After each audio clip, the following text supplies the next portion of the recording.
Pendaftaran calon pengawas kelurahan dan desa atau PKD dimulai. Jadwal penerimaan berkas mulai tanggal 14 sampai 19 Januari 2023. Bawaslu Oku membutuhkan sebanyak 157 PKD, di mana satu kelurahan atau desa akan ditempatkan satu orang PKD.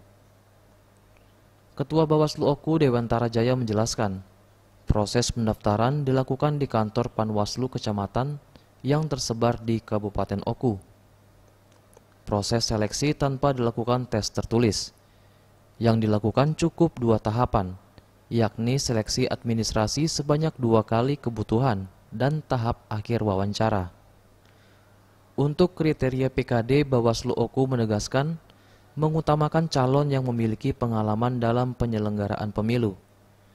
Pelantikan PKD terpilih ditargetkan dilakukan pada pertengahan bulan Februari.